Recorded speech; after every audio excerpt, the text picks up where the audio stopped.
চলতি মৌসুমে ময়মনসিংহ জেলায় 2,68,111 হেক্টর জমিতে বিভিন্ন ধরনের ফসল চাষ হয়েছে, কিন্তু সম্প্রতি এসব জমিতে দেখা দিয়েছে কারেন্ট পোকার ব্যাপক আক্রমণ। এতে দুশ্চিন্তায় পড়েছেন জেলার হাজারো কৃষক।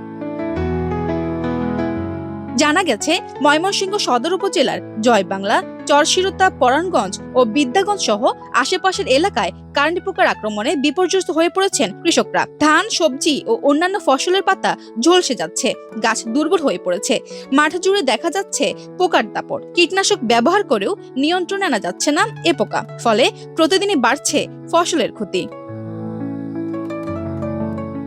স্থানীয় এক কৃষক জানান, 10 কাঠার মধ্যে 3 থেকে 4 কাঠা ফসলের জমি নষ্ট করে ফেলেছে কারেন্ট পোকা। দোকান থেকে আনা বিষ, এমনকি কৃষি অফিস থেকেও যে ওষুধ দেয় তাতেও নাকি কোনো কাজ হয় না। যদি লাগতো এবার যে ধানের অবস্থা, ধান কাটে বাইতে নেওয়ার হয় নাকি তাও সন্দেহ আছে। ধান বাড়িতেছে না, এই যে সার বিষ কত কিছু তো দিলাম, যে না এই অবস্থাটা, ধান মনে কাটে এবার বাড়িতে নেওয়ার হইতাম না, আর গৃহস্থী করুন যেত না এইভাবে। স্থানীয় কৃষকের দাবি, তাদের এই বিপদে পাওয়া যায় না কৃষি কর্মকর্তাদের। তারা সরাসরি মাঠে আসেন না, কোনো পরামর্শ না দিয়েই চায়ের দোকানে বসে সময় কাটান। আর এই যে এটা বদমাইশ, এদের তো কোনো পাত্তাই পাওয়া যায় না। তারা পরামর্শ দেওয়ার রাখছে, তারা ছায়ার মধ্যে বইয়া চা খাইব, এই করবো, কোনো সুরের দাম পাক্কা রাস্তা দেয়, গোরান ভাড়া এই করে কোনো কোনো এই যে জায়গাত এজেন্ট মেজেন্ট ধরে হারা দেয় যে কোনো মতন কাম চালায়।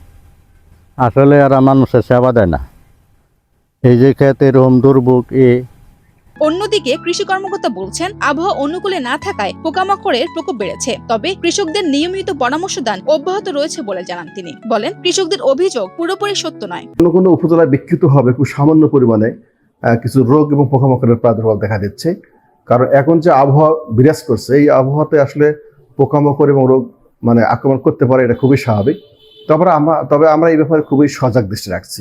উপজেলাগুলোতে উপশহরে কৃষি কর্মকর্তা নিয়োগ আছেন বিভিন্ন ব্লক পর্যায়ে, তারা সার্বক্ষণিক কৃষকের পাশে থেকেই তারা কৃষককে পরামর্শ দিচ্ছে। এক্ষেত্রে প্রত্যেকটা ইউনিয়নের প্রত্যেকটা ব্লক পর্যায়ে স্কোয়াড টিম গঠন করা আছে, এই স্কোয়াড টিম সার্বক্ষণিক মনিটরিং করতেছে। আমাদের চেষ্টার কোনো কমতি নেই, আমরা চেষ্টা চালিয়ে যাচ্ছি।